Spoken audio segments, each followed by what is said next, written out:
Et bonjour à tous, bienvenue pour cette nouvelle vidéo où je vais partager avec vous l'arrière-scène de cette photographie du coucher de la Lune sur l'observatoire de Saint-Véran-Paul Fellenbock. C'est assez drôle, je vais commencer tout de suite parce que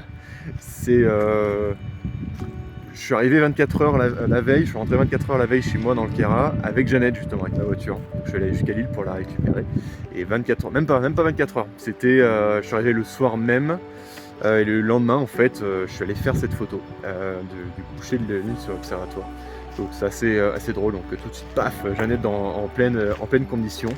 Une photo que j'ai pu réaliser grâce à Sébastien Brouillard, qui est le responsable de l'observatoire de Saint-Véran, notamment pour la position de la coupole que vous voyez, coupole Eiffel, qui a été construit au fin 19e siècle dans les ateliers Eiffel, dans lequel maintenant se situe le plus gros télescope de l'observatoire, à savoir un télescope de 62 cm de diamètre qui appartient à l'observatoire de Haute-Provence. Et donc moi l'idée, c'est d'avoir ces deux jouets historiques de l'observatoire en ligne de mire, en fait. Donc j'étais au téléphone avec Seb en train de dire ouais, vas-y, tu peux tourner la coupole à peu près vers le col Aniel, parce que la photo a été réalisée depuis la vallée de l'Aiganiel, donc un peu en dessous du refuge Aniel. Et donc à travers ma lunette, je voyais la coupole tourner quand je disais à Sébastien de tourner la coupole. C'était assez sympa.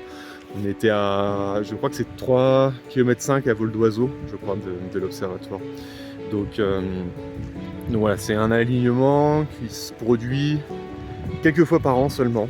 Donc il faut être disponible, il faut qu'il fasse beau, etc. Et là, pour avoir cet effet d'écrasement des plans, il faut avoir une focale assez longue. Là, pour le coup, j'ai utilisé une lunette de Skywatcher de la 80 ED, 600 mm de diamètre, très fidèle, enfin vraiment un jouet que j'aime beaucoup.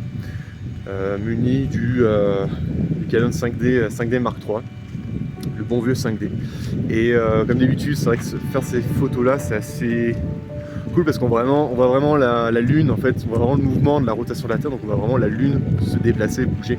Et donc vraiment on est là, on est au mètre près, vraiment je suis au mètre près, même si c'est loin, on est au mètre près pour vraiment avoir l'alignement parfait et déclenché au bon moment pour avoir l'effet escompté. Et réussir sa mise au point, parce qu'il n'y a pas de mise au point automatique, il n'y a pas de stabilisateur ni quoi que ce soit, donc il faut être bien concentré. Donc voilà pour cette photo qui est une prise unique, bien sûr, c'est une seule et même photo. Donc voilà, j'espère qu'elle vous inspirera et j'espère que vous allez pouvoir en faire autant, voilà, de cette photo qui a été réalisée en septembre 2022. Du coup, voilà, je vous propose pour ce calendrier, que vous pouvez commander sur le lien que j'ai mis en description. Voilà, donc comme d'habitude, vous pouvez le récupérer en galerie si vous n'êtes pas trop loin. Galerie située dans le Kera, vous me le dites et puis je vous déduis les frais d'envoi qui sont affichés sur le site internet. Voilà, je vous dis à bientôt, je fais des bisous et puis à la prochaine pour la prochaine vidéo. Ciao.